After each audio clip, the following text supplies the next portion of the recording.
Assalamualaikum warahmatullahi wabarakatuh. Waalaikumsalam warahmatullahi wabarakatuh. Yang terhormat Ibu Syafrawati selaku dosen pengampu mata kuliah dasar ilmu kesehatan masyarakat dan teman-teman semua, pada kesempatan kali ini kami dari kelompok 3 akan menampilkan video presentasi mengenai materi administrasi kebijakan kesehatan. Selamat menyaksikan.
Mohon maaf teman-teman, ada kendala dengan videonya. Boleh dilanjut ke kelompok dulu. Silahkan kelompok 4 menampilkan videonya dulu.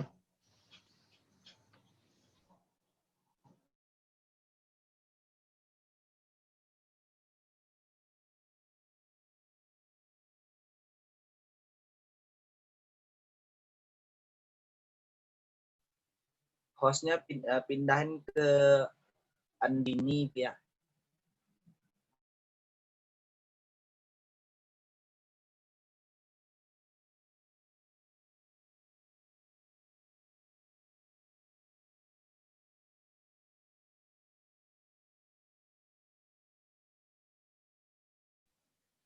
Sama siapa, Ki? Putri Andini ya. Bentar ya. Bentar ya, teman-teman.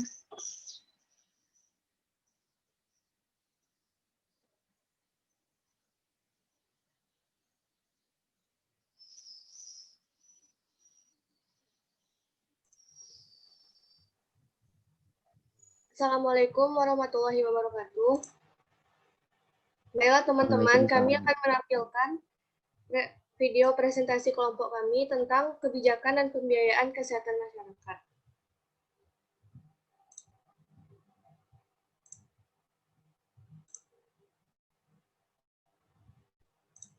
Assalamualaikum warahmatullahi wabarakatuh. Selamat pagi Ibu dan teman-teman semua.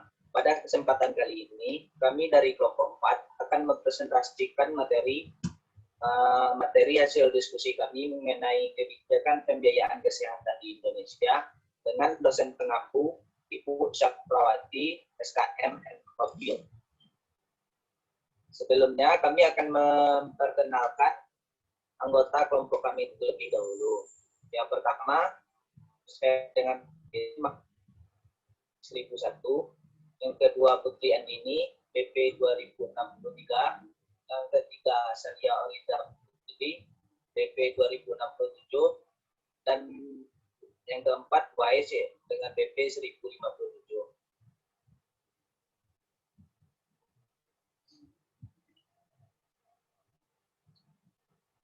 Baiklah, materi pertama akan disampaikan oleh saya sendiri. Pengertian sistem kesehatan nasional. Pengembangan sistem kesehatan di Indonesia telah dimulai sejak tahun 1982 ketika Departemen Kesehatan menyusun dokumen sistem kesehatan di Indonesia. Kemudian Departemen Kesehatan Republik Indonesia pada tahun 2004 ini telah melakukan suatu penyesuaian terhadap SKN 1952. Di dalam dokumen dikatakan bahwa sistem kesehatan nasional atau SKN didefinisikan sebagai suatu tatanan yang menghimpun upaya bangsa Indonesia secara terpadu dan saling mendukung guna menjamin derajat kesehatan yang setinggi-tingginya sebagai perwujudan kesejahteraan umum seperti dimaksud pada pembukaan Undang-Undang Dasar 1945.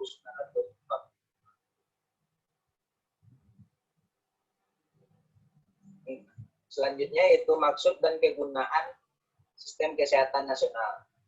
Penyusunan SKN ini dimaksud untuk menyesuaikan SKN 2009 dengan berbagai perubahan dan tantangan eksternal agar dapat dipergunakan sebagai pedoman dalam pengelolaan kesehatan baik oleh pemerintah daerah, dan atau masyarakat termasuk badan hukum, badan usaha, dan lembaga swasta.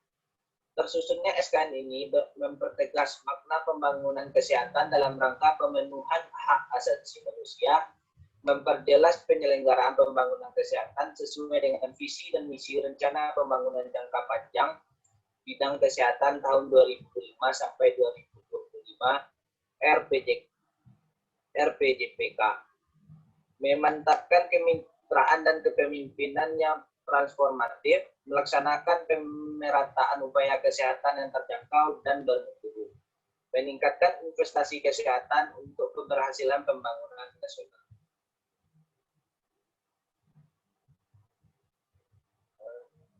Materi selanjutnya akan disampaikan oleh rekan kami Putri Andini. Kepada Dini, dipersilakan. Baiklah, terima kasih kepada moderator. Materi selanjutnya yaitu mengenai landasan dan azas SKN. Landasan SKN, yang pertama landasan ideal adalah Pancasila, landasan konstitusional yaitu Undang-Undang Dasar 1945 pasal 28A dan 28B, landasan operasional yaitu Undang-Undang Nomor 36 Tahun 2019. Sedangkan asas SKN adalah tadi kemanusiaan, pemberdayaan dan kemandirian, adil dan merata, pengutamaan dan manfaat. Dasar SKN adalah dari kemanusiaan, keseimbangan, manfaat, perlindungan, keadilan, penghormatan hak asasi manusia, sinergisme dan kemitraan yang dinamis, komitmen dan tata pemerintahan yang baik, legalitas, antisipatif dan proaktif, gender dan non-diskriminatif, serta kearifan lokal. Selanjutnya, tujuan SKN. Tujuan SKN adalah terselenggaranya pembangunan kesehatan oleh semua komponen bangsa, baik pemerintah, pemerintah daerah, dan atau masyarakat termasuk badan hukum, badan usaha, dan lembaga swasta secara sinergis, berhasil guna dan berdaya guna, sehingga terwujud derajat kesehatan masyarakat yang seluruhnya. Sekian presentasi dari saya kembalikan kepada moderator. Terima kasih kepada Putri yang ini. Materi selanjutnya akan disampaikan oleh rekan kami, Celia Oriza Putri. Kepada Celia. Baik, dan materi selanjutnya yaitu kedudukan SKN. Yang pertama, suprasistem SKN. Suprasistem SKN adalah sistem ketahanan nasional. SKN yang bersama dengan berbagai sistem nasional lainnya diarahkan untuk mencapai tujuan bangsa Indonesia. Yang kedua, kedudukan SKN dalam sistem nasional lainnya. Terwujudnya keadaan sehat dipengaruhi oleh berbagai faktor yang tidak hanya menjadi tanggung jawab sektor atau urusan kesehatan, melainkan juga tanggung jawab berbagai sektor atau urusan terkait. Yang ketiga, kedudukan SKN terhadap penyelenggaraan pembangunan kesehatan di daerah. Dalam pembangunan kesehatan, SKN merupakan acuan penyelenggaraan pembangunan kesehatan di daerah.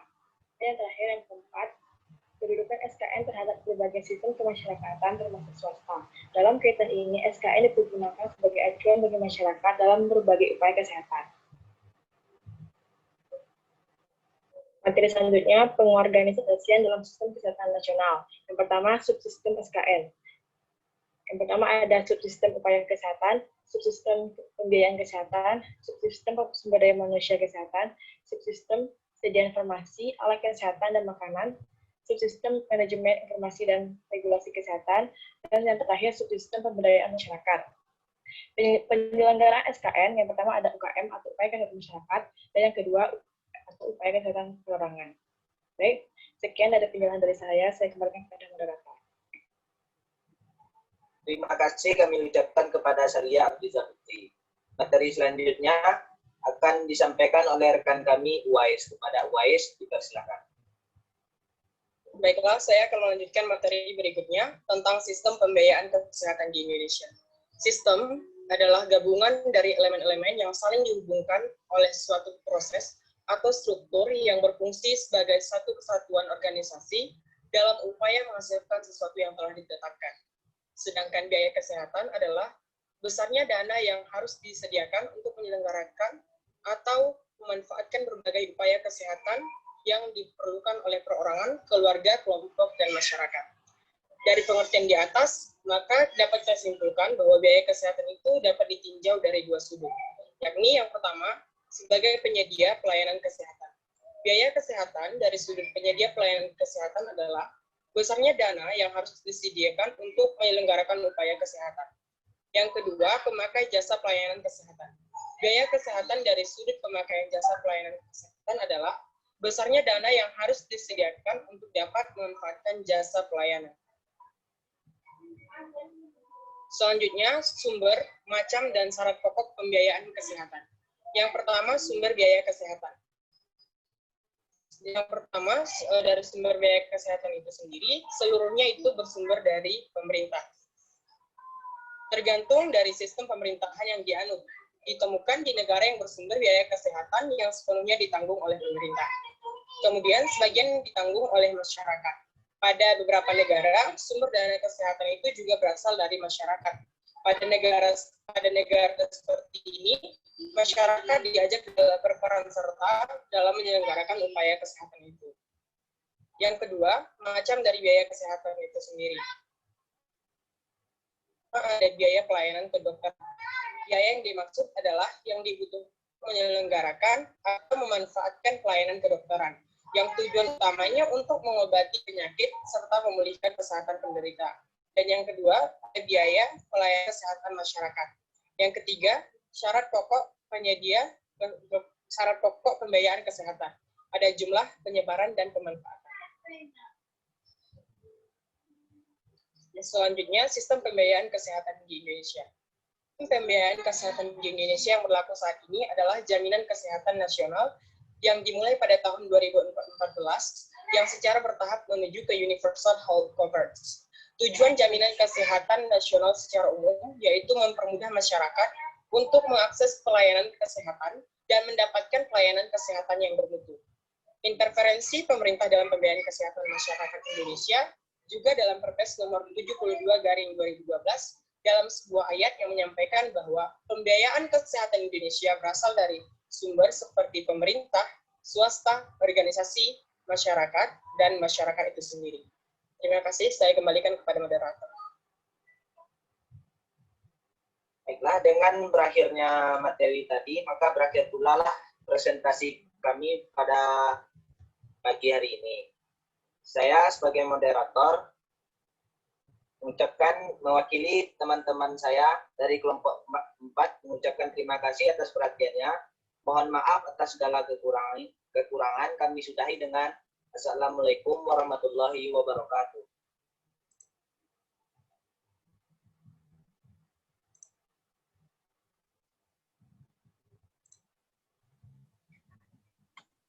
Mungkin sekian penampilan video presentasi dari kelompok 4. Apakah kelompok 3 sudah bisa ditampilkan lagi?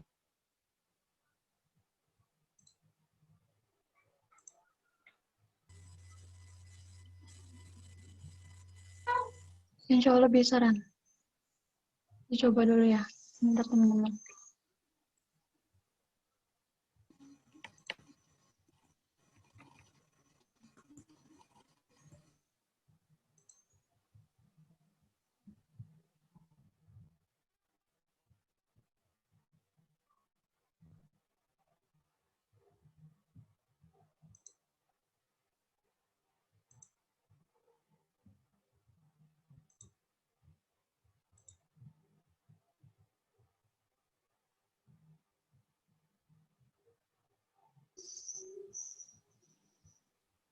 Tolong Dini pindahin hostnya ke Via Dini.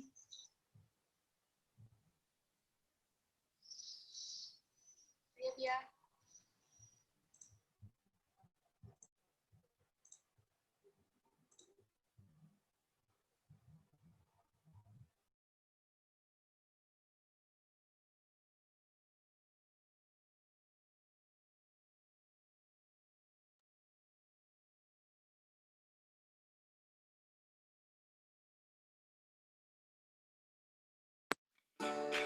Assalamualaikum warahmatullahi wabarakatuh.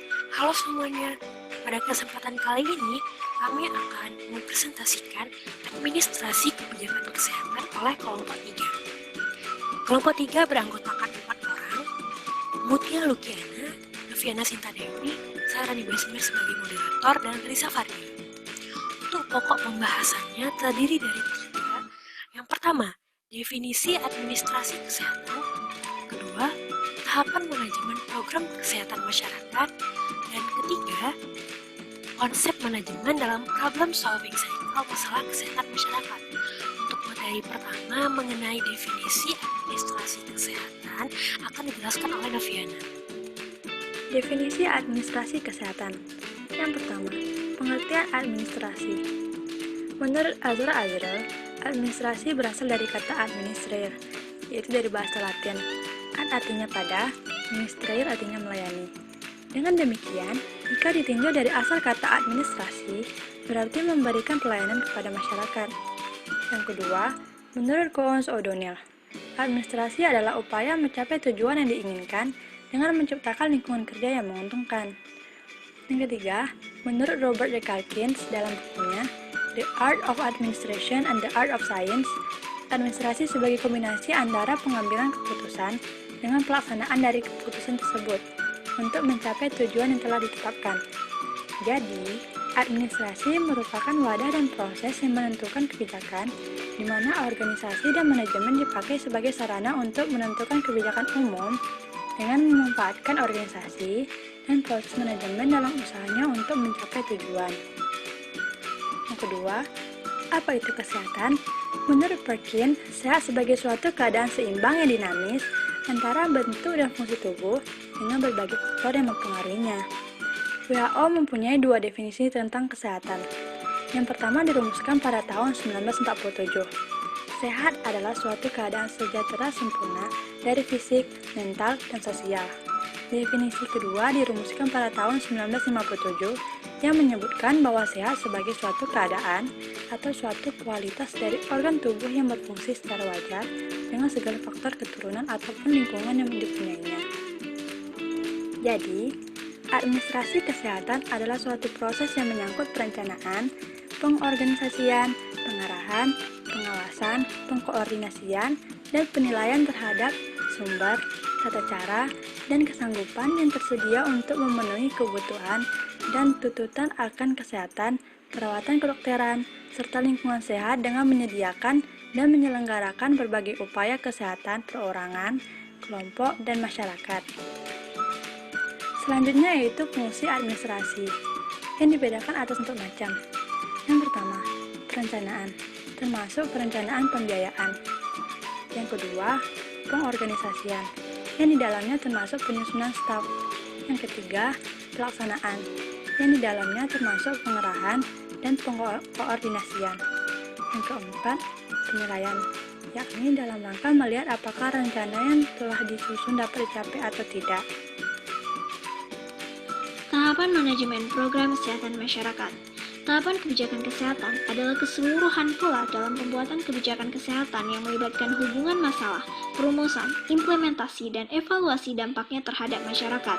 Tahapan kebijakan kesehatan melibatkan berbagai unsur, antara lain eksekutif, legislatif, mass media forum, para ahli, akademisi, dan para praktisi di bidang kesehatan. Tahapan kebijakan kesehatan dapat disederhanakan sebagai berikut. Yang pertama, perumusan masalah kebijakan kesehatan. Kedua, agenda setting. Ketiga, formulasi kebijakan kesehatan. Keempat, implementasi kebijakan kesehatan. Dan yang terakhir, evaluasi kebijakan kesehatan. Apabila dihubungkan dengan fungsi-fungsi administrasi, maka tahapan tersebut dapat dilihat pada tabel berikut. Pada fungsi administrasi bagian perencanaan, tahapan kebijakan adalah perumusan masalah kebijakan, agenda setting, dan formulasi kebijakan. Pada bagian penggerakan pelaksanaan, tahapan kebijakan adalah implementasi kebijakan. Dan yang terakhir, pemantauan, pengendalian, penilaian, tahapan kebijakan adalah evaluasi kebijakan. Fungsi manajemen kesehatan. Yang pertama, perencanaan. Perencanaan adalah sebuah proses yang dimulai dengan merumuskan tujuan organisasi sampai dengan menetapkan alternatif kegiatan untuk pencapaiannya. Langkah-langkah perencanaan kesehatan adalah sebagai berikut. Pertama, identifikasi masalah. Kedua, menetapkan prioritas masalah. Ketiga, menetapkan tujuan. Keempat, menetapkan rencana kegiatan. Yang kelima, menetapkan sasaran atau target group. Yang keenam, waktu. Yang ketujuh, organisasi dan staf. Yang kedelapan, rencana anggaran. Dan yang terakhir, rencana evaluasi. Kedua, pengorganisasian. Pengorganisasian adalah suatu proses yang menghasilkan organisasi atau struktur organisasi. Struktur organisasi ialah visualisasi kegiatan dan pelaksanaan kegiatan atau personel di dalam suatu institusi. Yang ketiga, actuating. Actuating adalah proses bimbingan kepada staf agar mereka mampu bekerja secara optimal menjalankan tugas-tugas pokoknya sesuai dengan keterampilan yang telah dimiliki dan dukungan sumber daya yang tersedia. Dan yang keempat, monitoring dan evaluasi. Pengawasan dan pengarahan adalah suatu proses untuk mengukur penampilan kegiatan atau pelaksanaan kegiatan suatu program yang selanjutnya memberikan pengarahan-pengarahan sehingga tujuan yang telah ditetapkan dapat tercapai. Selanjutnya, konsep manajemen dalam problem solving cycle masalah kesehatan masyarakat. Problem solving adalah suatu proses mental dan intelektual dalam menemukan masalah dan memecahkan berdasarkan data dan informasi yang akurat, sehingga dapat diambil kesimpulan yang tepat dan cermat. Pemecahan masalah atau problem solving didefinisikan sebagai suatu proses penghilangan perbedaan atau ketidaksesuaian yang terjadi antara hasil yang diperoleh dan hasil-hasil yang diinginkan. Mukhodin mengatakan bahwa problem solving merupakan suatu keterampilan yang meliputi kemampuan untuk mencari informasi, menganalisis situasi, mengidentifikasi masalah dengan tujuan untuk menghasilkan alternatif tindakan. Kemudian mempertimbangkan alternatif tersebut sehubungan dengan hasil yang dicapai. dan pada akhirnya melaksanakan rencana dengan melakukan suatu tindakan yang tepat.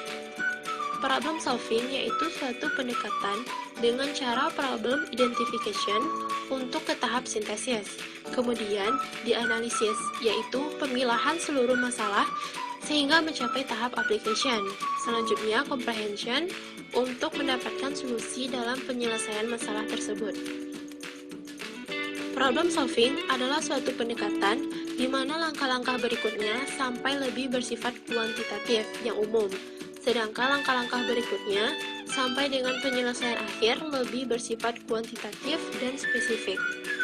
Problem solving cycle adalah proses mental yang melibatkan penemuan masalah, analisis, dan pemecahan masalah. Tujuan utama dari pemecahan masalah adalah untuk mengatasi kendala dan mencari solusi yang terbaik dalam menyelesaikan masalah. Jadi, problem solving cycle merupakan proses yang terdiri dari langkah-langkah berkesinambungan yang terdiri dari analisis situasi, identifikasi masalah, prioritas masalah, tujuan, alternatif pemecahan masalah, rencana operasional, pelaksanaan dan penggerakan, pemantauan, pengawasan dan pengendalian, serta evaluasi.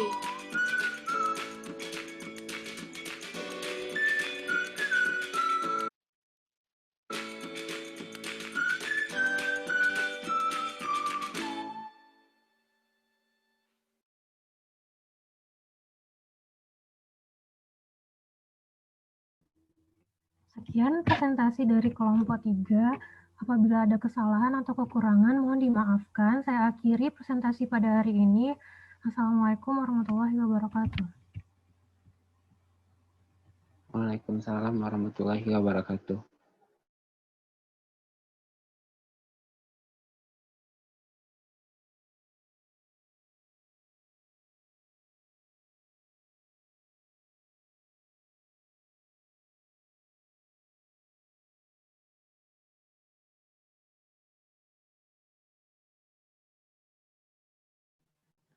Untuk SS partisipan dari tadi kan yang tadi dibanding tadi sudah bertambah, jadi kita ulang sekali lagi ya SS-nya.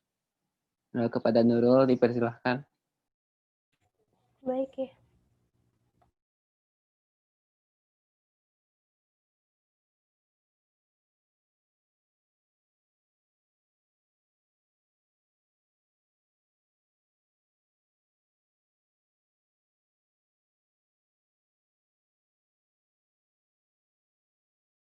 Kita mulai dari slide 1 ya kawan-kawan.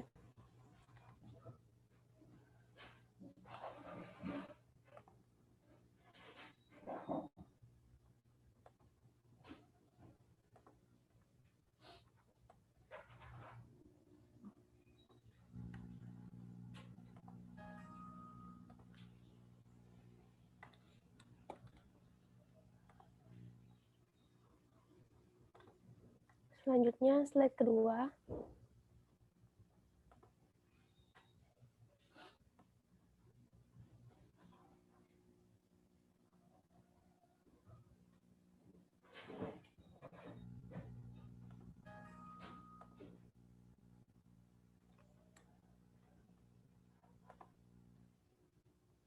Sudah, Ki.